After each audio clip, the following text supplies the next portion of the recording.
At the beginning, when we talked about the overseas presence of French radio and TV channels, it was difficult to make sense of it all. We had RFI on the one hand, RMC Moyen-Orient on shortwave and in Arabic on the other, a bit of TV5 Monde, but with a slight nuance. Since the channel is French-speaking but not exclusively French, then we had a bit of France Télé here and a sprinkling of TF1 there. Our competitors were already firmly established and well-structured. There was Voice of America and the BBC, of course. Then CNN arrived on the scene with the revolutionary concept of the non-stop news channel and aggressive marketing.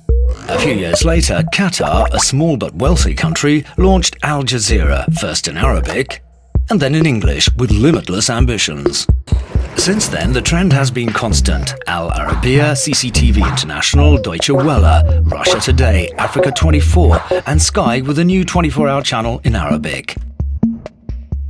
This was the environment into which France 24 was launched in 2006. Launched first in French and English, with a small Arabic section which grew constantly and became a 24-hour channel in its own right at the end of 2010. It was then that in France we decided that to be stronger and inform our changing world better, we should structure everything and unite France 24, Monte Carlo Doualiya and RFI. One person was appointed to head up AEF, Audiovisuel Extérieur de la France, and implement a joint strategy. Since then, RFI, France 24 and Monte Carlo Doualiya have come together step by step, day by day. First of all, radio and TV reporters combined their skills, working together on the ground to create new programs and synergies that give all our brands greater impact in an increasingly competitive market. In a second phase, we merged all our radio, TV and new media activities and moved into one single shared building equipped with the latest technologies.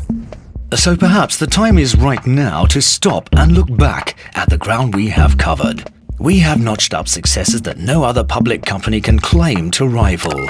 In just 1 year, France 24's weekly audience has increased 50% from 30 million to nearly 45 million viewers. Its Arabic channel has seen its audience triple in the Maghreb and is now the leading French channel in Algeria, Morocco, Tunisia and Libya. As for RFI, the international radio station has seen its weekly audience increase by nearly 10%, from 37 to 40 million listeners in 2011, with over half of them in French-speaking Africa. For Monte Carlo Doualiya, the radio station whose slump in ratings meant it was on the verge of closure, the proof is in the results.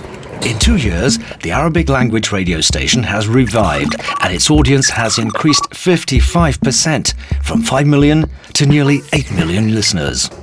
Altogether, AEF's total audience increased in 1 year by a dynamic 25%, from 75 million listeners and viewers to 94 million in 2011. As for the new media, nearly 200 million visits and over 800 million page views were recorded on the websites of France 24, RFI and Monte Carlo Doualiya in 2011. Lastly, on the social networks, AEF's brands together federate one of the largest internet communities following international current affairs, 1.7 million Facebook fans and over 600,000 followers on Twitter. In short, AEF is France's leading public group in terms of audience. By comparison, its audience is 3 times that of Radio France Group, 3 times that of France Télévisions Group, and is also 3 times greater than TF1's best audience rating. And AEF has become the principal challenger to industry leaders BBC and Voice of America. So, should we stop there?